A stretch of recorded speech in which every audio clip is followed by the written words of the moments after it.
you're my friend, but I don't know if you know who I am.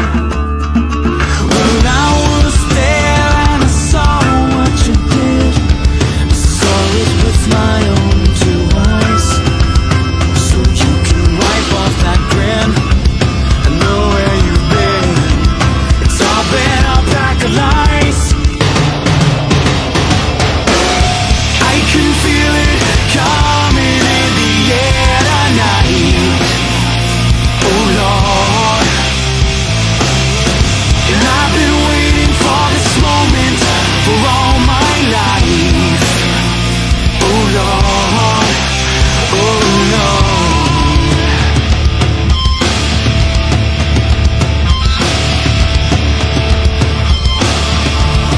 Well, I remember, don't worry. How could I ever forget? It's the first time, the last time we ever met. But I know the reason why you keep your silence up. No, you don't fool me. The hurt doesn't show, but the pain still grows. No stranger to you and me.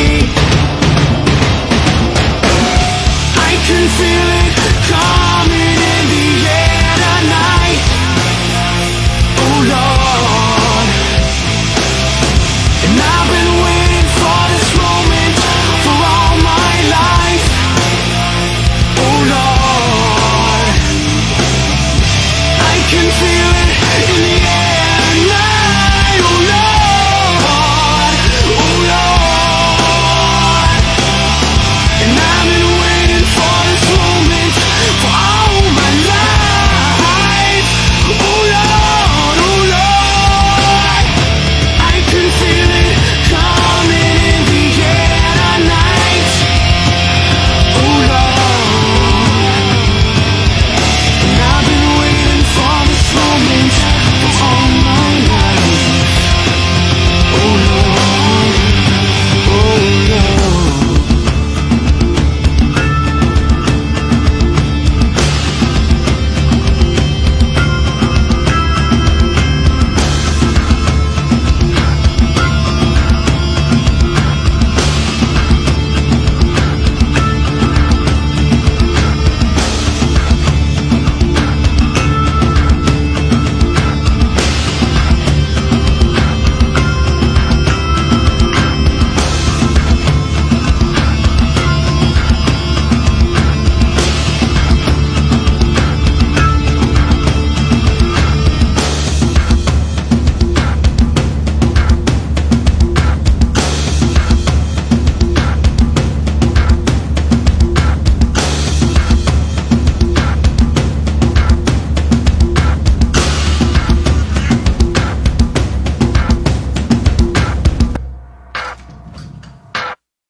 Welcome back to another episode of the Land Sports Podcast. I am your host, Kevin Sleds. With me as always, Titan Mike Kessinger. What's up, Mike? How's it going, Kev? Oh, not too bad. How you doing tonight? I'm here. Yeah, me too. Physically. Physically. Not mentally. Mentally, I'm Tahiti with my wife and some pot edibles full of vodka. Nice.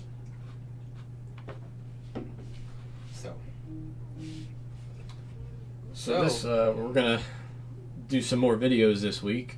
Yay. We're going to recap the 10 of the greatest home runs in the history of Jacobs/Progressive Field since 1994, obviously, when it opened up.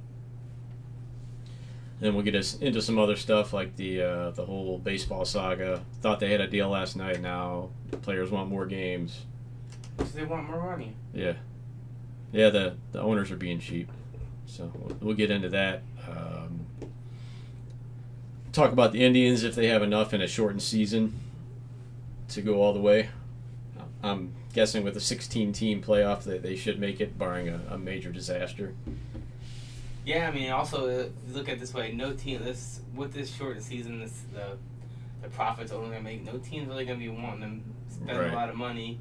You could see big names getting released. Yeah, this could possibly help them maybe keep Lindor on a short deal. A 3-4 year deal. I'm thinking max. You know, because that gives him he's 4 right now. Yeah, I think 24. So he signs a 3-year deal. He's 27. Then he can go and get his 8 to 10 year mega deal, and team still gets 7 good years out of Lindor. Right.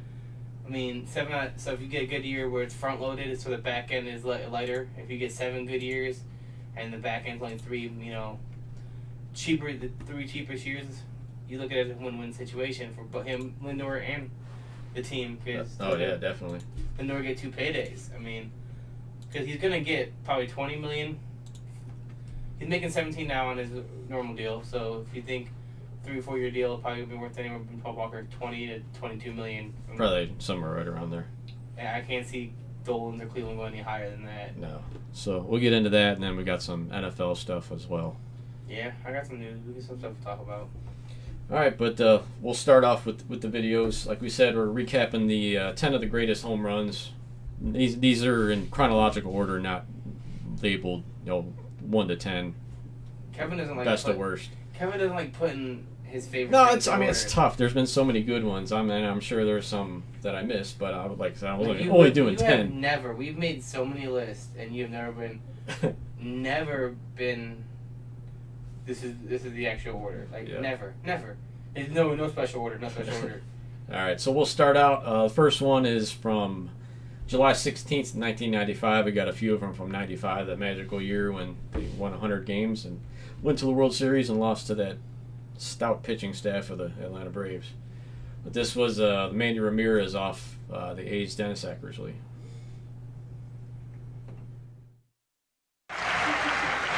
Comes inside, high fly ball, deep left field. Henderson looks up, the ball is gone, and the Indians win the game. Manny Ramirez, a 2-out, 2-run home run in the bottom of the 12th inning.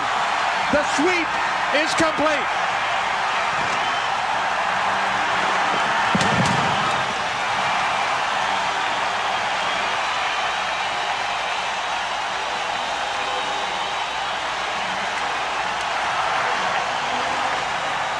Unbelievable. So that was the famous wow home run. You've seen Eckersley in shock that Ramirez hit the pitch. He threw him the inside cutter on a 0-2 pitch. The interesting part about that is Eckersley, it's a tough one to say, started out the 9th inning by striking out Albert Bell and Jim Thome back-to-back, then got up 0-2 on Ramirez through an inside cut fastball that didn't cut quite enough, and he turned on it and deposited it into the left field seats for the win. That's what happens. That's why hitters, if you're a dangerous hitter, ball placement is key. Yeah. Because if you leave one floating, hanging, and you give him just that extra, it's over. Yeah. It's prime example of that. He left it just enough hanging over that hanging fastball. Yep. Just enough. Well, Ramirez had that quick bat too, so he got around on it fast. Yep. So. All right, staying actually 2 days later. This is Albert Bell with a walk-off grand slam versus Lee Smith of the Angels. I remember this game. Yeah, I do too. I was watching it. It was a pretty awesome moment. So here we go. Fans chanting Albert, Albert. High drive, deep center field, way back.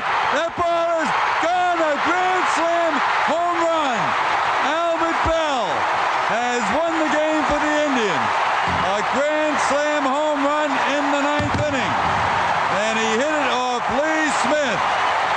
The Indians win it 7-5. And everybody out of the dugout at home plate waiting for Albert. He is being mobbed at home plate. Lee Smith, for the second time this year, gives up a grand slam home run. And the Indians in the 9th inning win it with a grand slam home run off the bat of Albert Bell. In the 9th inning, 4 runs on 3 hits, no errors, nobody left. The final score, Cleveland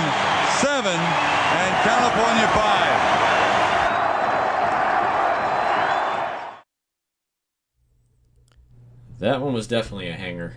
Oh, yeah. A little hanging slider. Indians had trailed 5-3 heading to the bottom of the ninth. They had 2 guys on. Carlos Baerga walked on 4 pitches to load the bases, and Smith actually got up 1-2 on Bell before hanging that slider, and Bell hit it 425 feet over the center field wall for the win. Definitely one of my favorite home run moments of all time. Albert Bell was definitely my favorite player at the time. Yeah, he was underrated. Like he was underappreciated too. Like in my opinion, like the dude was so laser focused at the plate. Dude, he had one of the like purest swings and most powerful swings I've ever seen. Yeah. Like he was in there with like how perfect of a swing that was. Bell had a couple of better seasons than Bond did. And it's amazing with the timing he had, the timing mechanism on his swing, and bringing the bat all the way back and the leg kick, and to hit the way he did was just amazing. Yeah. We're gonna stick with the Albert Bell theme here. Next one up comes from September 30th, also in 1995. It was Albert Bell's 50th home run. Here we go. Questioning of not throwing at Kirby. This could be it. It is. Number 50 for Bell.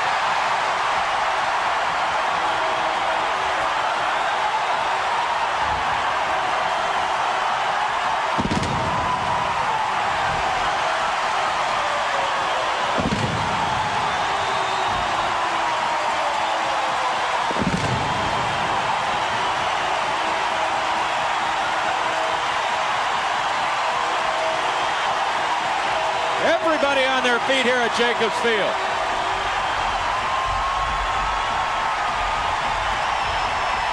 Wow.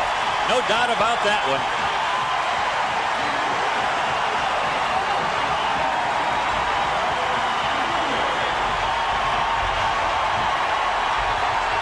"31 home runs since the 1st of August. The big fella's going to have to take a curtain call here. Up to the top step, waving to the fans.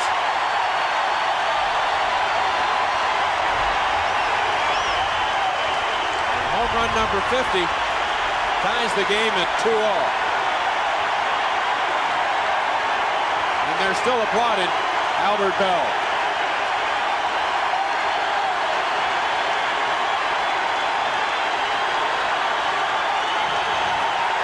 To come out again. Well, he needs to come out and play. All right, that was Albert Bell's historic 50th home run, of course, making him the first player in Major League Baseball history to hit 50 home runs and 50 doubles in the same season. Quite a feet. And now it's not common, but you don't think it's a big like. Yeah.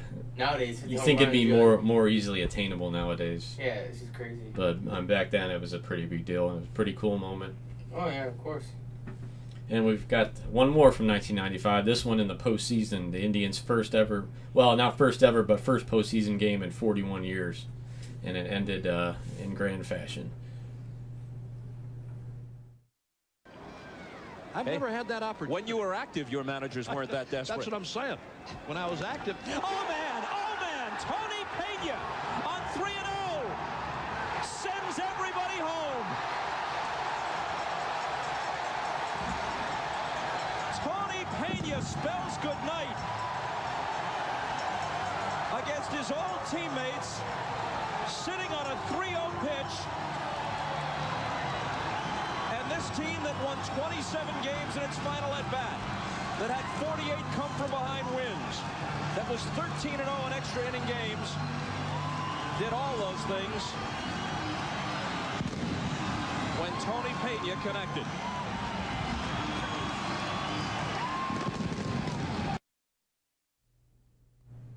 All right, that was backup catcher Tony Pena hitting the game-winning home run in Game 1 of the '95 ALDS versus Boston. Backup, who was he playing?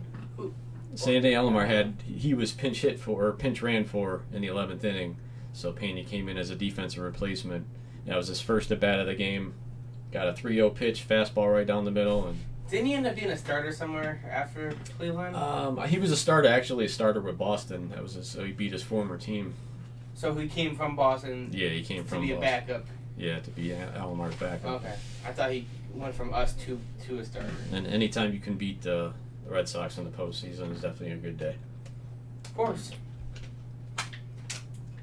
All right, next up we've got October 4th, 1996, also a postseason game. It was Game 3 of the American League Division Series versus Baltimore. And once again, Mr. Albert Bell.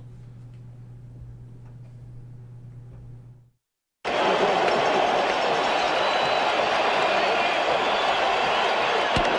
a long drive. Grand slam for Albert Bell.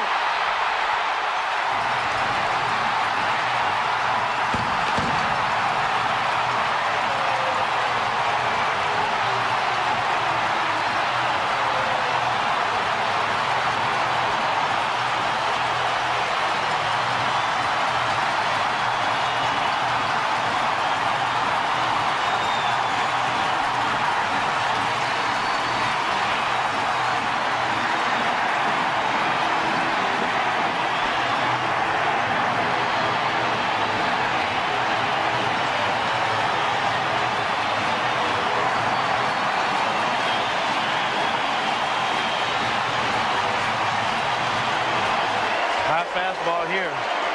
Albert just tomahawked it.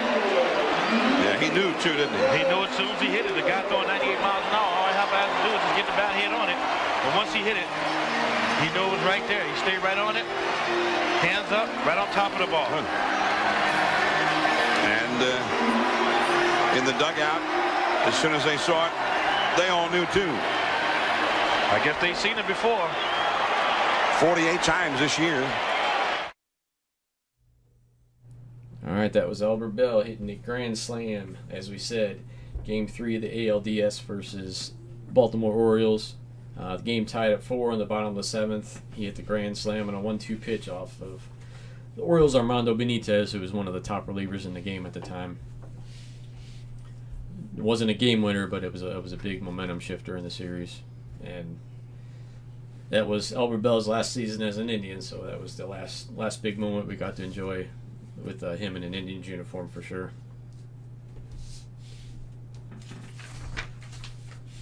Next season, October 5th, 1997, Game 4 of the American League Division Series versus the hated Yankees. Sandy Alomar came up big off one of the best closers in Major League Baseball history.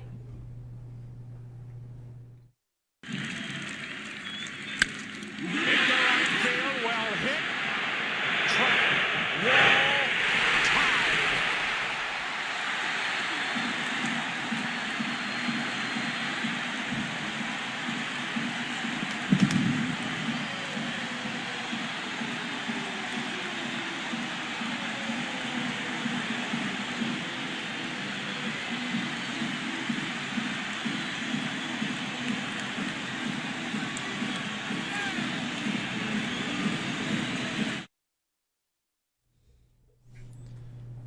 That was another big postseason home run that wasn't a game winner, but it did propel them to win and gave them some momentum in the series. They were trailing 2-1 the bottom of the 8th inning when Alomar came up, hit the solo home run off Mariano Rivera. And like we said, that shifted the momentum in the series. Of course, that was the year they went on to the World Series and lost to the Marlins. Couldn't carry that momentum into the World Series, unfortunately. Cleveland has a hard time of finishing out in the World Series. Yeah. It's very depressing. Yeah, it's 3 times now. 3 times in my lifetime. All right, we got 4 more to go. This next one, more recent. September 24th, 2013, old man Jason Giambi getting a walk-off pinch hit home run against the White Sox.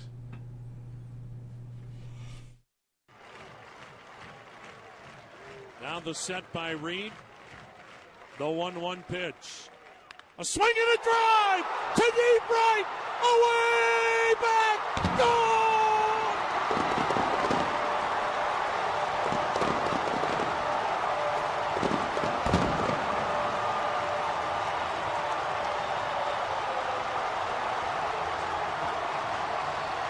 Jason Giambi has done it for the second time off the White Sox. A walk-off game winner.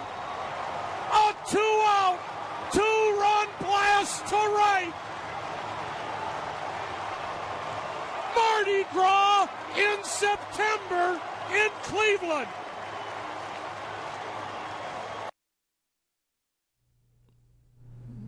That was Jason Giambi hitting the walk-off home run. That was after Chris Perez gave up 2 home runs in the top of the 9th inning to blow the save, put the White Sox up 4-3.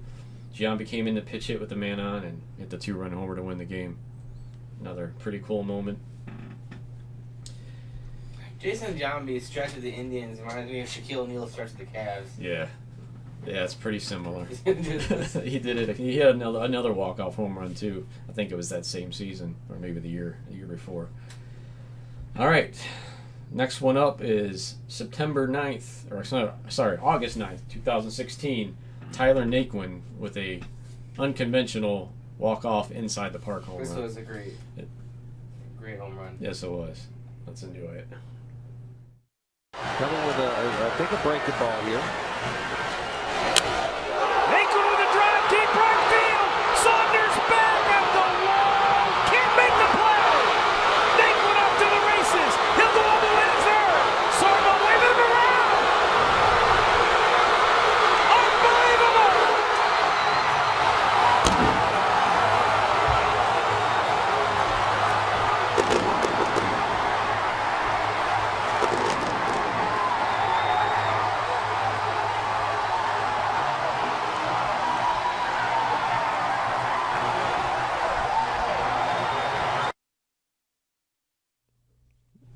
That was Tyler Naquin hitting the walk-off inside the park home run. Just missed getting out.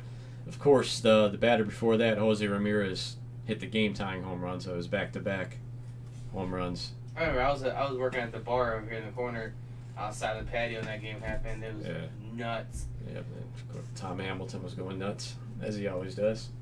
Oh, yeah. All right, down to our final 2, and this is one that we've already shown a few times, but it never gets old, so why not show it again? Of course, it was sad. It's wasted. Rajay Davis' game-tying home run off Aroldis Chapman in the Game 7 of the World Series in 2016.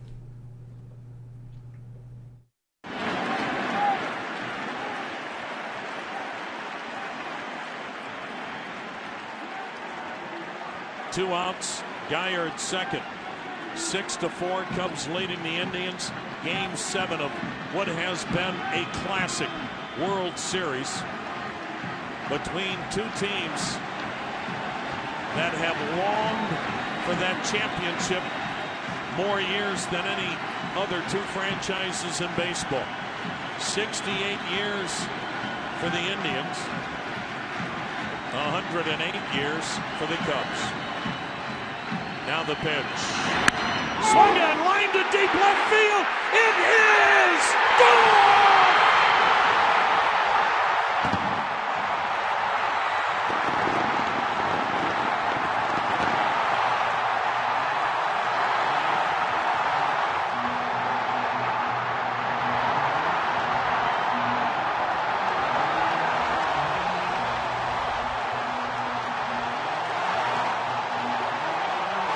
You should see the celebration out of the Indians' third base dugout.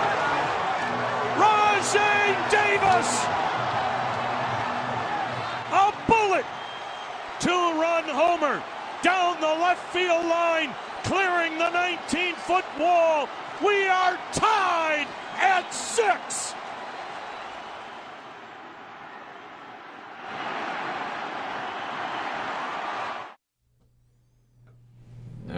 Once again, Rajay Davis tying the game up, and we all know what happened from there. No need to recap that once again. We lost in the World Series. Yes, again, blew a 3-1 lead.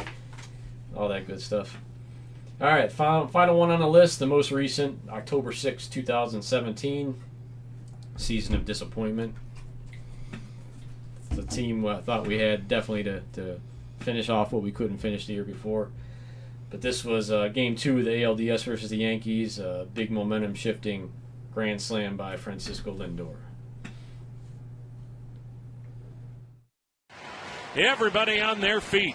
Green sets, fires. A swing and a drive to deep right, away back, off the pole.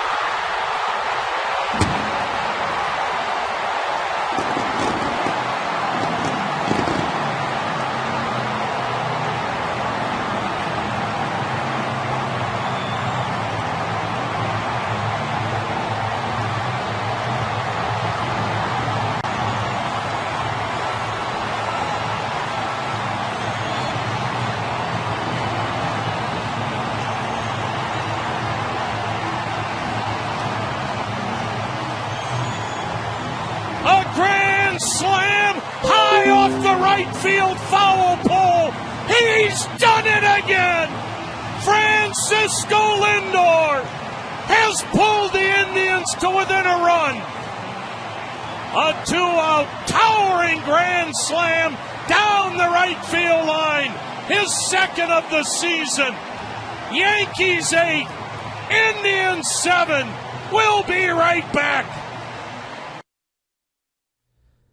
All right, that was Francisco Lindor's big grand slam. Indians were trailing 8-3. They had two guys on. Lonnie Chisenhall came up, got hit by a pitch, or appeared to be hit by a pitch. Was that the one that went by his butt? No, it went off his sleeve, barely brushed his sleeve. It hits his sleeve. He's I hit know. by a pitch. But I don't give a damn if you like it or not. If it was the other team, they wouldn't. I know the Yankees were a little upset, but who cares? But if it was Jeter that would have got that, they'd have been like, right. no, hit him. But he took first, and the rest was history. Lindor hit the grand slam, made it 8-7. Winning that game? Yeah, they ended up winning extra innings on a Yan Gomes walk-off hit. Went up 2-0 in the series, and then lost the next 3. More heartbreak. Postseason heartbreak for the Cleveland Indians. All right, so that's our 10 of our greatest home runs in Jacobs / Progressive Field history. So, will we see any postseason home run magic this year out of the Indians? Will we see a season? It all depends at this point. Season. Like, there was a lot of optimism last night. Rob Manfred impacted as the designated hitter rule will now be in the National League for this year and next year. Fine. And the expanded playoffs will be for next year as well as this year. Okay. So that's two things that will affect 2021 as well. So why the players like the designated hitter in both things? It creates a position in the National League. Exactly.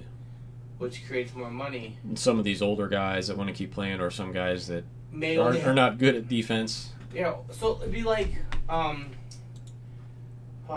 crap, I'm missing his name now. What's his name? The guy we got in the trade. Franmil Reyes. Yeah. When he was with the Padres. Yeah. Right? Yeah, he was not a good right fielder. No, but he'd have been perfect as a DH. Right. He would have been probably one of the best DHs in the National League. Yeah. You know, it creates that option for players. You know, we have a major bat, but he's a liability. You know what? Cool. He's our DH. Right. We'll put a stud defensive player who may not have a great bat in there. We'll have him bat at the end of the lineup, but we have Franmil Reyes now, who's not a pitcher. You know. Right, and that's why you've seen in the past guys from the National League who could still hit, but maybe due to their age can't play every day in the field anymore, so they gravitate to the American League and become full-time DHs. Yeah. So, I mean, look at the career David Ortiz had, and how much defense did he play? No, he was barely ever out there. He played first base every once in a while. Yeah, when he first came up with the Twins, he was playing first base, but with the Red Sox, he was primarily a DH. He played first base. Yeah, he did for a little while. For a few years, he played that, he split it. It was more like a catcher role there, like him and whoever else split. Who was the older guy in Boston? They had a few of them. Anyways, I don't know. But him, I think he split it for a little bit, but I think it's smart. I think because all you need for a pitcher to get hit in the wrist by a ball, and do that, pitcher's done. Right. If it does something, the pitcher's done. Especially if it's the throwing hand or whatever. Right. You're done.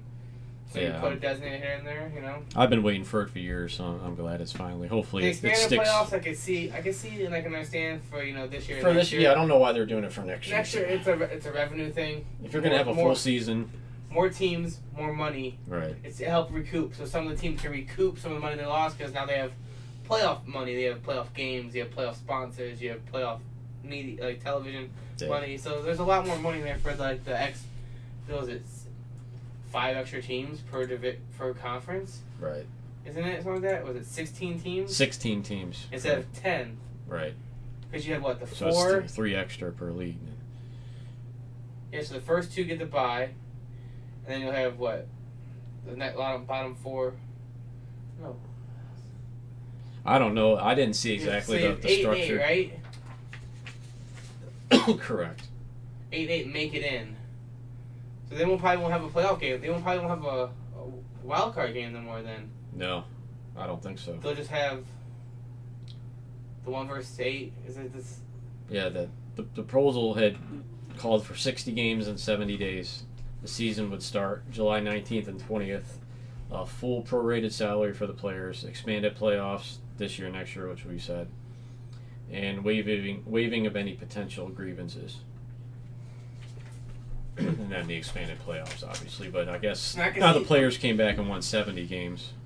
Well, it's because they want more time off. Right. So I've been hearing that like the time off concern is like, all right, we're gonna play 60 games. You know, this period of time, we're not gonna have much time off. And they're gonna have expanded rosters too. I think 30. I don't know if remember it's 30 or 40. It's 7. I think it was. I started 7 to 8 extra guys. Yeah. That's huge. Right. Huge. Well, too. I mean, what happens if you get 3 guys on your roster who test positive and they got to sit out for 2 weeks? I mean, there's going to be some of that going on. Well, it's just any sport. How you going to deal with it? That's how they other can't just shut the league down. I mean, but it needs to happen. I mean, honestly, at this point, to be honest, I just think they should just cancel the season altogether and just. It's getting to that. If this drags on anymore, they might as well just do that. It's getting to the point where. Yeah, we're gonna watch it. If it comes back, we're gonna watch it. But are we gonna watch it just because it's sports? Right. Are we truly gonna be interested in this? I mean. It's. I mean, is there going to be an asterisk next to the World Series winner this year? I don't think so. There shouldn't be because every single team's in the same situation. Yeah, I don't think there should. All be this does is it just benefits all the stacked teams because now you don't have the injuries. You know, because the longer you play, the more likely you can have an injury. You know, at the wrong time. And what it does is like let's take for example the Pittsburgh Pirates. You know, probably one of the trash teams in the MLB right now. Yeah. They like to trade all their good young talent. They trashed they're at one of the smallest salary cap, but they can get hot, you know, at the right time and sneak into the playoffs. Right. They get hot and ride that hot hand. Just play because how many teams you see start off? They can win the World Series. Last year, the first 50 games, the Washington Nationals, who won the World Series, only had 13 wins in the first 50 games. And how many times you see a team who was expected to be bad, like the first 30 games, they start out like 500, a couple games over 500, and then hit reality and go back to where they should be. Well, what happened with Washington Nationals? They ended up winning the World Series. Right. But they only had 13 wins in the first 50 games. Yeah. So that means they lost 37 out of the first 50. They lost 37 of them. Right.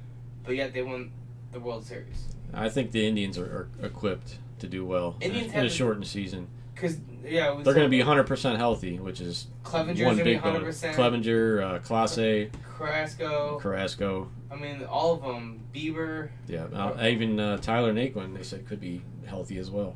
Man, so we're going to have this pitching staff with a four-man rotation, but Bieber, Carrasco, Clevenger, and then Savali, or who was the other one? And you still got Plesac too, and Plutko. Adam Plutko. So yeah, they're deep starting pitching, and their bullpen is deep as well, with everybody healthy. And then what about that dude that, you know, the 100-mile-an-hour thrower? Yeah, that's why I said Emmanuel Clase. He'll be healthy. He'll be ready to go because he was supposed to be out till June. Though? Oh, that's right. He is suspended. So no, we won't see him this year. I forgot all about that. I'm glad you brought that up.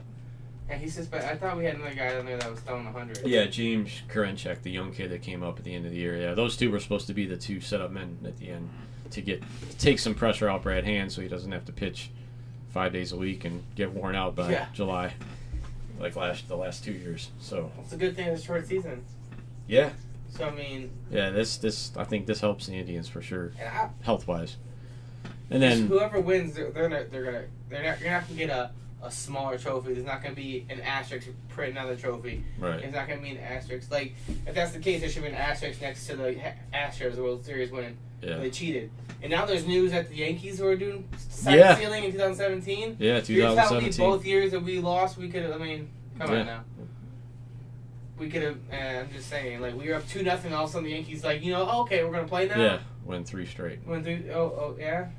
It's fishy. It is fishy. But, yeah. it's all Interesting hearsay. It's all I mean, hearsay. nothing can be done now, obviously, but It's all hearsay. It is what it Yeah. is. Who cares? But, like, the only thing, other thing I like about the Indians too is they're notoriously a slow starter in the cooler weather. but now it's not going to be No, cool. yeah, it's warm, so We'll see what happens. yeah, it'll be interesting if they, like I said, if they even get anything done. I mean, I think if they don't come to an agreement by this weekend, It has to, yeah. you might as well just call it, because you got to have a spring training. If you're going to start mid-July, you got to get these guys going and start. I mean, even if you do have the 60, 70 game season, you're going to see the first couple weeks the starters only going maybe 4 or 5 innings because Oh, yeah, their arms easily. aren't going to be stretched. Oh, They're no. not going to have enough time Oh, no. because you Right. think they start early February, start throwing, Oh, yeah. and don't start pitching until April, and then I mean they're still not. They're only pitching 5, 6 innings after having 2 months of training. Yep. You're going to have barely a month of training crammed, so you're going to have to carry some extra pitchers for sure. Well, if these pitchers aren't practicing and keeping warmed up right now, then they're idiots themselves. Yeah, I'm sure they are. I would hope. I'm sure they're throwing. I've seen Bieber and Clevenger. I've seen videos of them throwing, so they're Yeah, they they're should keeping- be throwing as much as they would in spring training. They should keep that routine up because they're just gonna keep it loose. You may not be game shape, but it'll be loose. Yep. A lot looser, a lot more. Less risk of injury. Yeah. That's all you need is to snap a tendon or something. And then, Right. Well, there goes our fucking season. Yeah. But, And we signed a couple, I think 3 undrafted free agents today. Indians? Yeah. Left-handed pitcher from Fresno State, a catcher from Michigan, and then a right-handed pitcher from Hawaii, University of Hawaii. But I mean, these are guys that could have been 6, 7 round picks. I mean, there's a lot of decent players out there. You remember how many rounds the baseball draft 30? normally is, and only went 5 this year. So Yeah. there's a lot of players out there, good players, good talent that you can snatch up. Yeah. Who knows? I mean, we could just replenish a huge hole in our farm system with these arms. Yeah. And the one guy, the second pick, I forget his name, not off the top of my head, but they compare him like the Savali and Bieber, kind of in that mold. Oh yeah. Yeah, the way he throws. So that's fingers crossed if he stays healthy. Cleveland scout team they're pretty good. Like They've done a phenomenal job drafting over the last 4 or 5 years, even with position and the players. trade, like Anthony, and the trades that they can do, like Cleveland always ends up winning trades for some. That's how they stay competitive with developing the young talent, because obviously we can't go out and sign these big free agents. No. I mean, even when we signed Encarnacion to the $20 million a year deal, that was unheard of. Yeah. That was a fluke. Same with that Swisher thing. Right. Yeah, Swisher back in the day. Bourne. Yeah, him and Michael At Bourne. least Bourne tried. Yeah, he didn't have. Bourne gets put into that fray with Swisher because they came the same year. Right. They both didn't do what we thought they were going to do. Right. But Bourne did exactly what I thought he was going to do. I never thought Bourne to be a huge hitter. Like, No. he had some pop, here. But so did our Omar Vizquel, every once in a while. Right. But he was... Bourne, I thought, was a lockdown center fielder. He was very good. He was And fast. he's fast. Stole some bases. Yes, he can get on base. I mean, he wasn't like a leadoff hitter, but I thought he was fine. I thought with what we paid, we might have overpaid him, but we had a sure defensive thing in center field for a couple years. Seems like that's one thing the Indians are always lacking is a good base stealer. We're never a very good base stealing team. Well, not since we Kenny Lofton was the last elite yeah. center fielder we had all around. Grady Sizemore was a pretty good base stealer. Yeah, if it wasn't for injuries, he probably could have had a much better career. I had a Grady Sizemore jersey. I liked that dude. That dude Yeah. with balls to the wall, man. A lot of the women in Cleveland liked him too.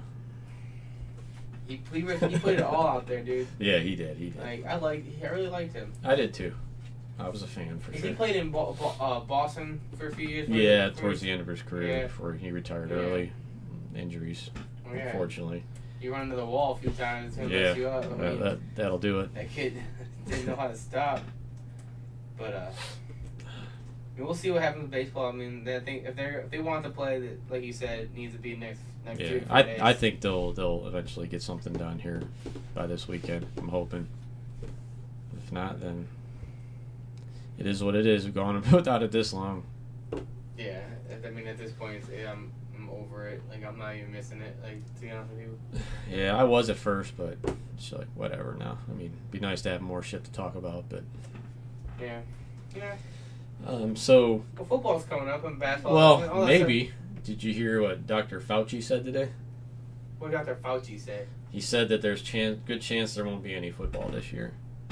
Says In who? his opinion, he said the NFL players would have to live in a bubble like the NBA players are doing down in Orlando and have to be tested on a daily basis.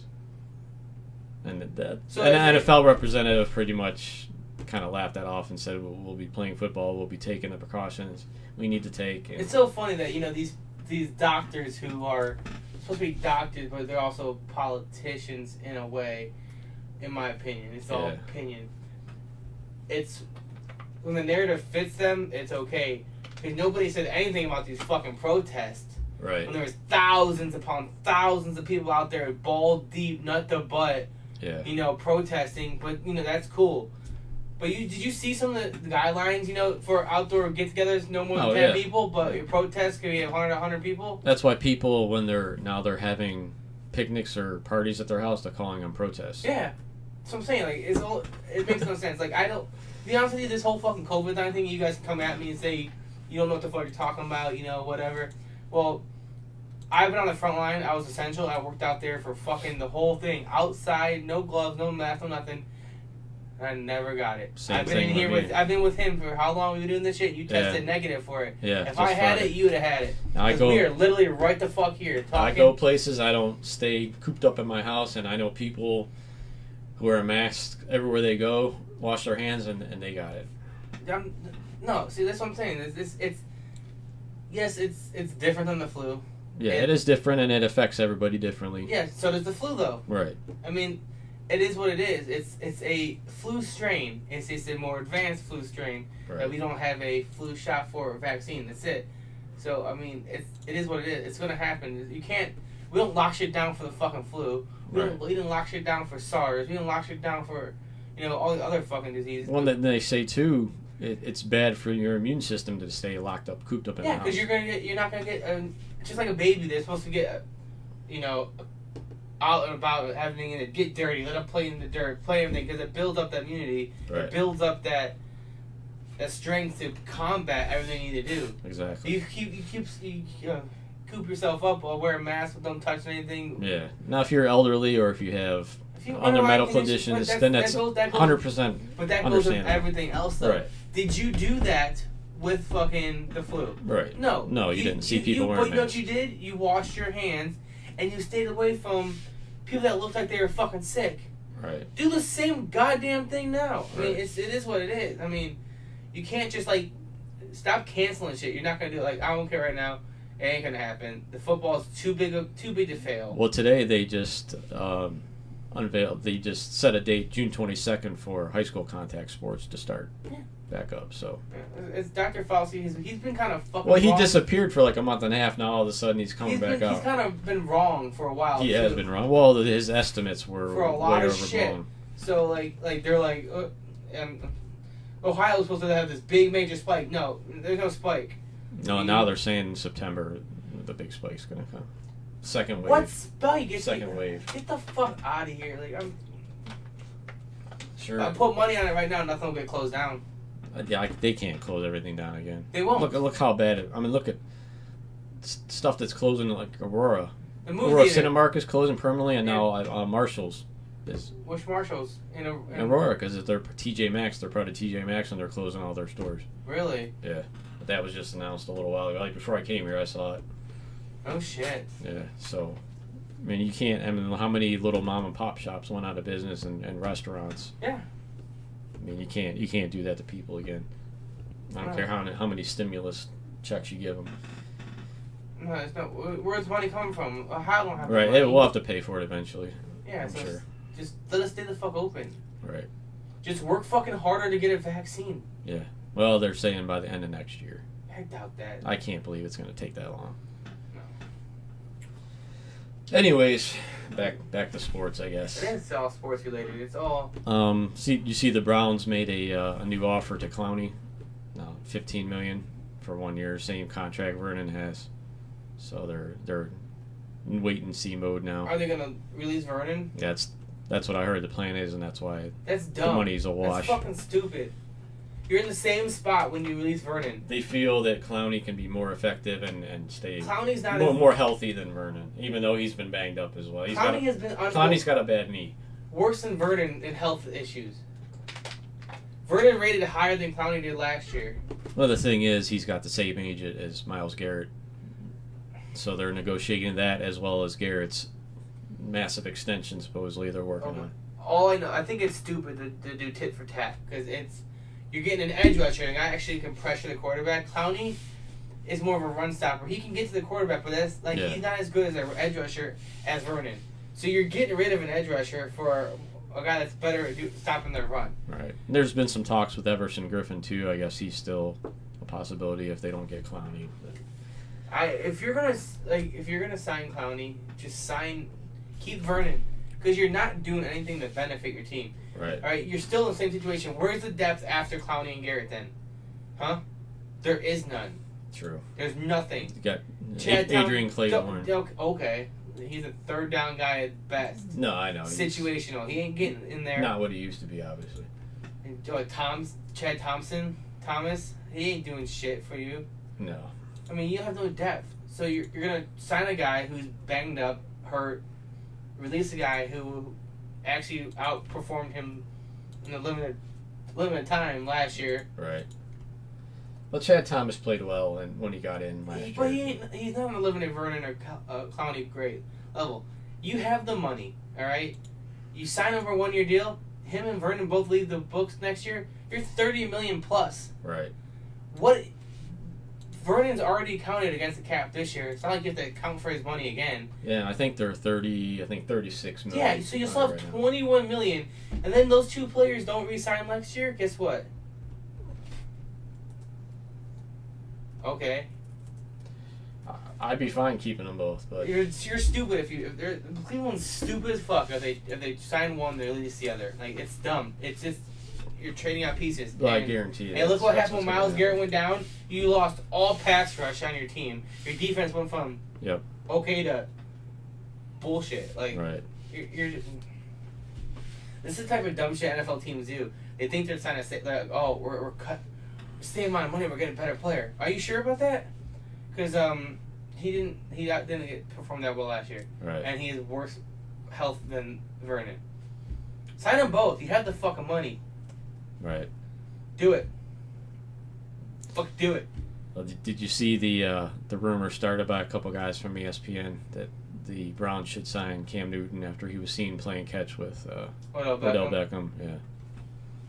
Yeah, I saw that. Here, ask you a question. Who would you rather have right now as his backup, Case Keenum or Cam Newton? Oh, Cam Newton, hands down. Really? Yeah. I don't know. Now, if I could... Now hear me out. I think if you sign Cam Newton as your backup quarterback, right? He's your backup quarterback. With how he was an MVP quarterback, the freak athlete, the Greek god statue body type. Yeah. Baker Mayfield throws one interception. The Boo Birds are out. Oh yeah, the backup quarterback's always the yeah, but favorite. with Case Keenum, you don't have. It's not going to be as quick. No, it's not going to be as. It will eventually. It will. It's going to take them games. Like if you're at like week 6 and you're like 2-4, and Baker's still performing like shit. If Baker's putting up 250, 300 yards a game, and the defense is just allowing you guys to lose, they're not going to call. It's not Baker's fault. They're not calling for Baker. Right. They're calling for better defensive players and defensive coordinator. Right. If Baker's averaging 2 touchdowns, 1 interception, 250, 300 yards, That's fine. Right. He's keeping his job. Right. If he goes 2-1 interception the whole year, if he has 30 touchdowns and 10 interceptions. Yeah, if they sign Cam Newton, obviously some people are going to get excited Yes. for sure. And the first sign of trouble, you're gonna want Cam Newton in there. Yep. And you can't do that Baker. I mean, then there's no more Baker. Like, Baker's gone. His Right. mentality's gone. It's gonna be the same concept that they did with Kaiser. Pull him in and out, in and out, in and out. You're gonna break the guy. All right. But at the same time, say Baker has a bad year next year, with the roster they have, You're only signing they're Cam Newton to a 1-year deal. So even if he has a bad year this year, they're not going to look to draft a young kid to take over. They're going to want a veteran quarterback to go with the roster they have. So then you have a guy we could possibly put in there. You're not getting Cam Newton to a multi-year deal as a backup quarterback. You bring him here the 1 year and then bring him in 1 year, but re-sign him and say, hey, we want you to be our starter now. Yeah, but if you bring him in 1 year and he's all healthy, other teams are offering more. You think he's gonna want to stay in Cleveland? Right now, there's nobody asking him for a job, so Cleveland's gonna be. Well, I mean, nobody signed him now. If he doesn't get any interest, that's why I'm saying if Cleveland offered him a job or a contract, he's gonna take it because nobody else is doing it. Right. I think Clowney. The only reason Clowney and Cleveland are even live remotely close is because they're the same agent. Yeah. It keeps them tied. Yep. It keeps Cleveland in there. Yeah. Tennessee's still in there, but Tennessee's like, dude, we're not paying you what you want. You're not that good. They're not going to go give them the money the Browns Here's want. our offer. Call us if you want it. Right. Cool.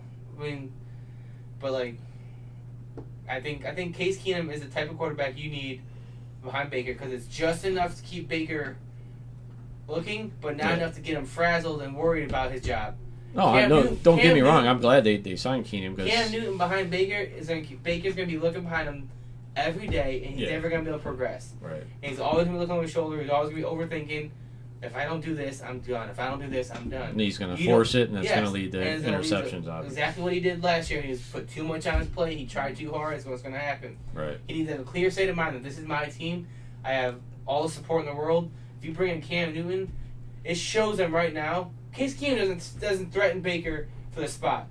He knows that Case Keenum can come in there and win games for him if he out. So he knows that he has to, but he doesn't threaten Baker's spots. Right. Cam Newton, 100% threatens Baker's spot. Yeah, no doubt. That's why, I don't know if I would. And now we're going to talk about starting quarterbacks. Cam Newton over Baker Mayfield. Is Cam Newton 100% healthy? Okay, if he's 100% healthy right now, yes, I'm taking Cam Newton over Baker Mayfield. Yeah. 100%. Right. Even though Baker's younger, I know Cam's ceiling. I know what Cam can do. Right. We have only seen flashes of Baker Mayfield. So, I mean, if I'm taking one over the other for the starting job, it's hard. It's all day Cam Newton. Yeah. But as a backup quarterback, Cleveland, Case Keenum's the guy because it's just enough to keep Baker focused. Yeah. But it's a guy who's going to push him. Because it's a guy who's had success as a starting quarterback. Yes, that's what I'm saying. It's just enough to keep Baker's foot on the gas. Yeah.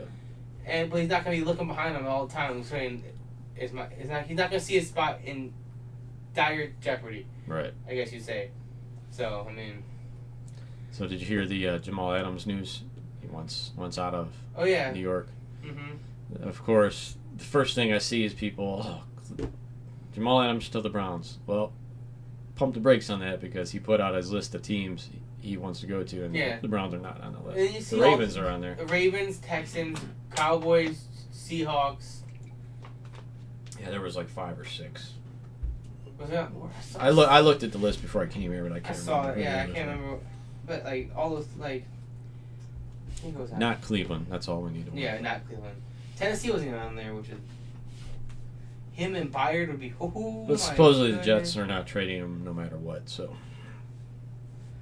They want to work out a long-term deal, but he wants out. Yeah, he does. So if he wants out, he's out. Like right. he has to sign the contract. Right. Just might as well. Just think they have. We're going to sign you long-term. He wants to be there long-term. Yeah.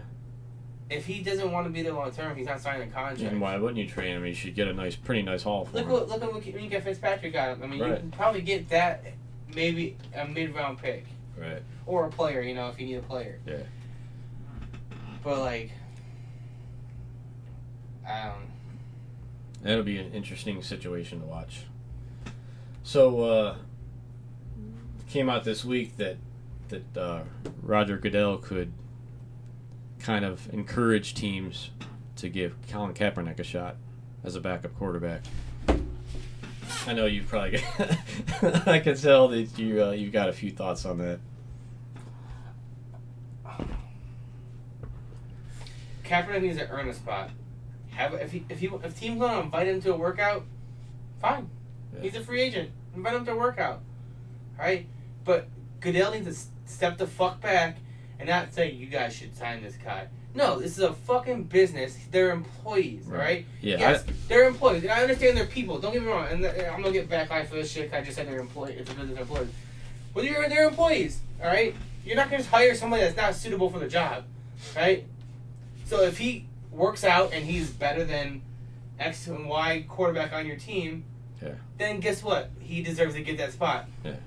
Now, are there teams that he's probably a quarterback that he's better than in the NFL now? Yeah, probably. I'm not going to say there's not. Yeah, I'm sure. But There's some pretty bad quarterbacks. He needs to come in here and he needs to realize that he's not getting a starting fucking job and he's not getting starting money because you weren't that fucking good. Well, and you were good until people haven't played in you how out. many years now? It's 2016. Right. So 4 years. You've been playing football in 4 years. And your last workout in the NFL was a fucking... All it was a drama crybaby show. Look at me, nobody wants me, nobody wants me. Yeah. Well, it's because you're a fucking drama queen. Yeah. That's exactly what it is. Alright? Well, I agree that I don't think he should just be handed He had a roster offers. spot. He had offers. He did have turned offers. them down. Last year he had an money. offer. From the Ravens. Yeah. It wasn't enough money. Right. You're not the fucking starting quarterback, dude. Earn it. Yes, you're not getting starting money. And if he doesn't get a job this year and nobody signs him, it's all going to be because he's fucking black and it's discriminative. And no, it's not. It's because he's not fucking good enough, obviously. Yeah. I'm sorry. If you're not, like, that's exactly what it is. If you're good enough, you'll get a spot. If you're not good enough, you're not getting a spot. It's like, I'm not getting signed to a fucking team. Should I cry because they're not signing a white man as a quarterback? Should I be like, oh my god, they're not signing me because I'm white? No. Oh my god. No. And there's not worth the drama. Right. Like, you're not going to bring in a backup quarterback, right? When your quarterback doesn't get as much media exposure, you're going to bring in a backup quarterback who's going to garner all this media attention now because he finally got a roster spot. Right. It's going to be a fucking circus in there. Exactly. You don't need that nonsense in your quarterback room, especially if it's a rookie quarterback room or a younger quarterback room. If he's not good, it's not worth it. Right. The juice needs to be worth the squeeze. Well, like I said, I don't want him to just be handed a spot. No. Bring him in, sign him league minimum with incentives. You make the team work him win out. whatever. If he works out good and you think he's better than one of the options, invite him to camp and go from there. and then see if he makes it through camp. Right. Should he have a fair shake? Yes. Should he be given a fucking job just No. because of the situation going on? No.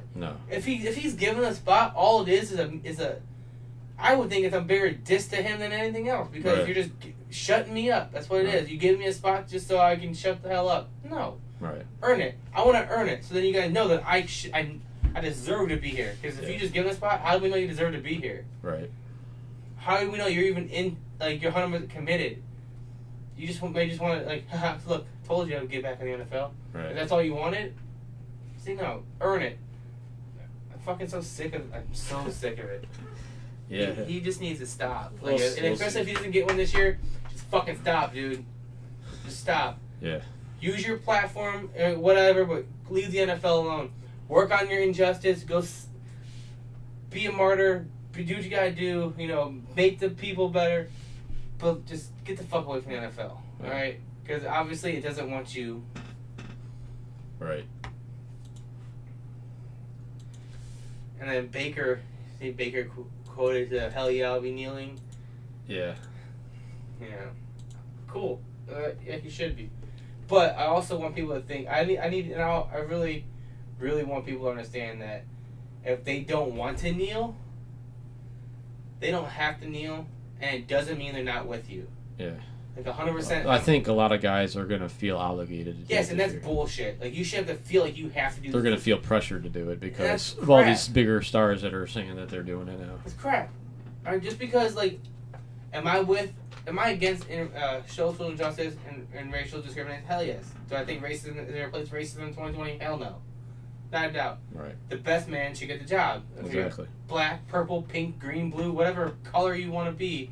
If you want to be labeled as a unicorn pony pooper, I don't care. If you're the best qualified person for that position, that's your position. Right. Hands down. I don't care if your skin color.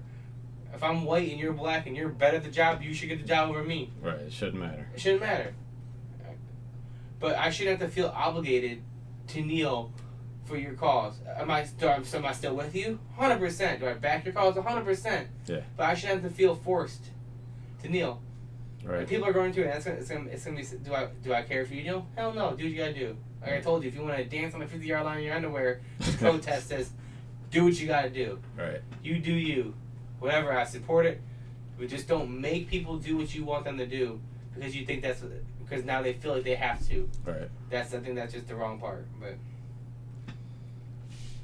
I had a question for you since we got on the Sure. show.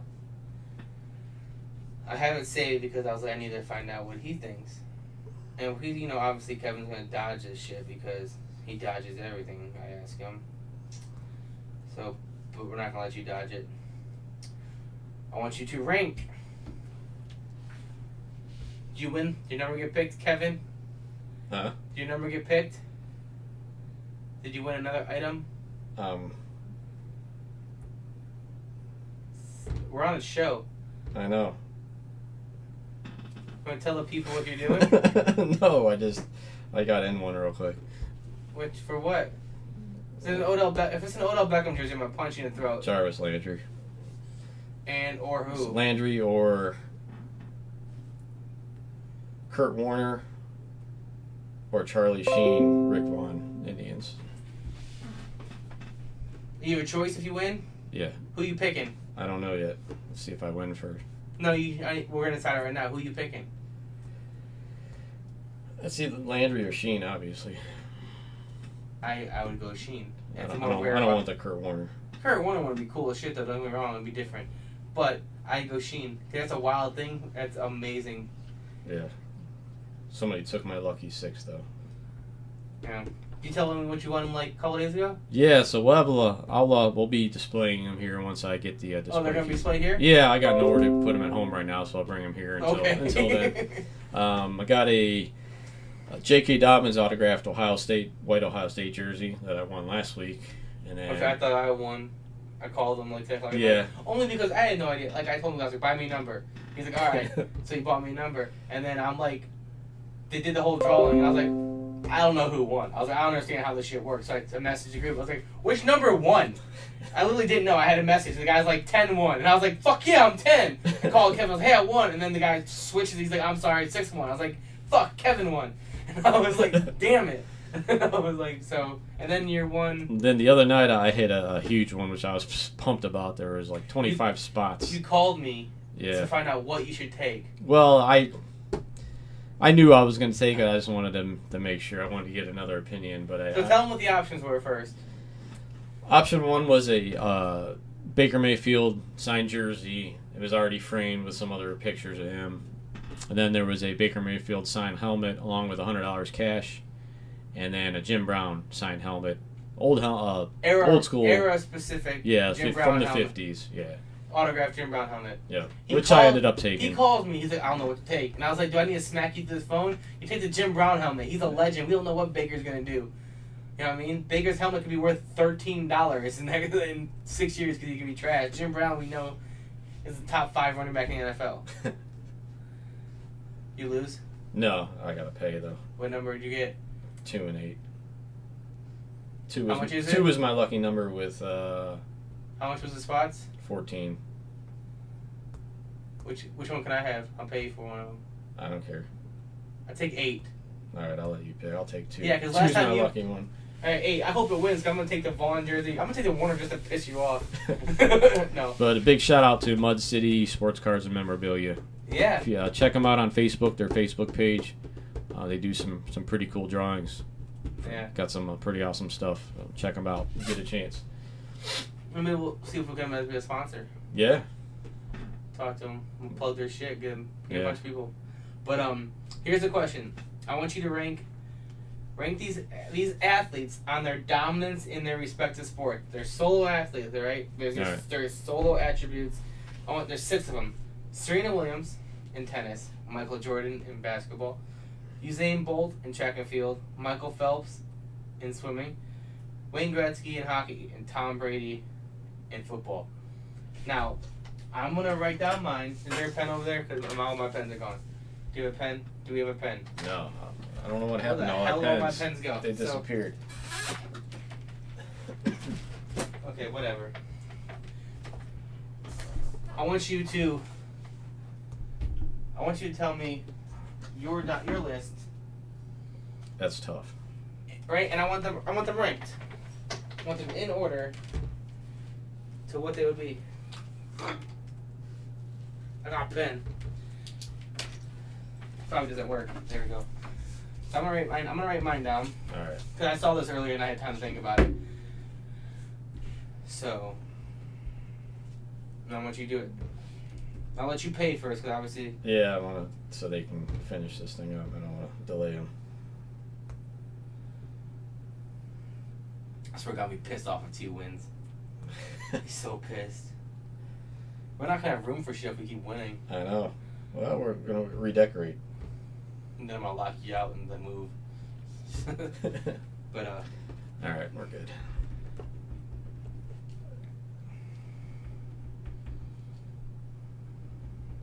So you gotta rank. You want to rank them like? I want you to rank them from the most dominant. Like so, rank these athletes' dominance, the athletes' dominance in their respective sports. So how, like, you know how Tom Brady's considered the GOAT in football. Yeah. Right. Michael Jordan's a GOAT in basketball. Right. So I want you to rank these athletes because they're pretty much all considered the GOAT in their respective sports. Yeah. But I want you to rank their GOATness, as in who's the ultimate GOAT out of all of them. Out of those. All right. Yeah, that's tough.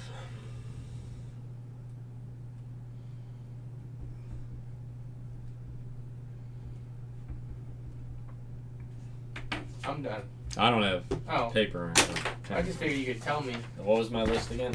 So you got Serena Williams, Michael Jordan, Usain Bolt, Michael Phelps, Wayne Gretzky, and Tom Brady.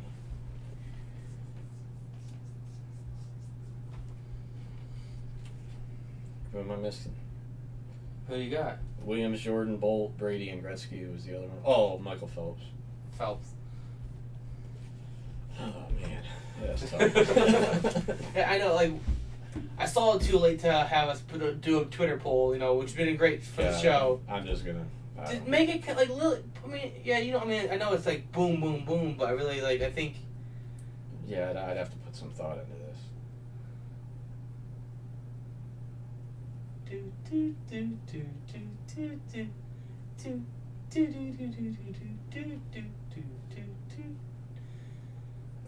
Alright. What do you got? I got MJ. At 1? Yeah. Okay. Brady 2. Uh-huh. Gretzky 3. Okay.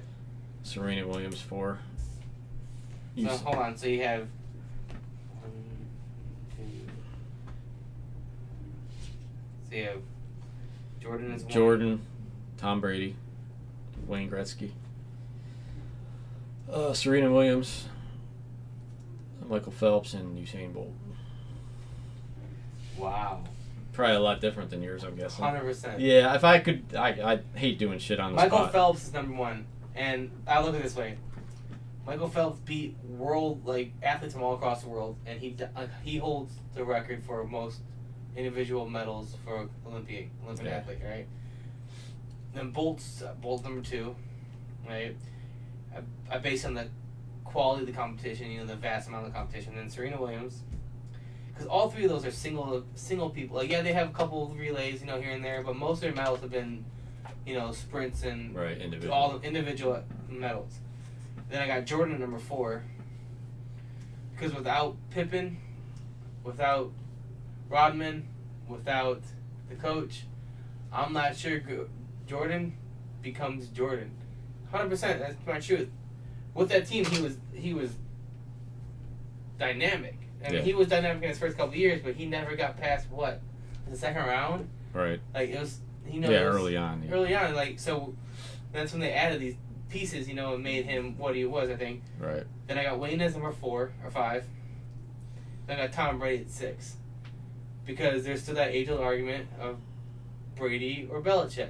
Yeah. Like, we're going to find out maybe this year. Yeah, this year we should find out. We may. Now, if they both go 8-8. If he turns Steedham into... If they both go 8-8 for some reason, Yeah. we're going to know it was a 50-50 split. In my opinion, I think it's going to be a fit. Like, it was, they married each other so well that they made it the ultimate thing. Yeah. But the two pieces don't equal the sum. Right. Yeah, in my opinion. And because football is the ultimate team sport. Yeah.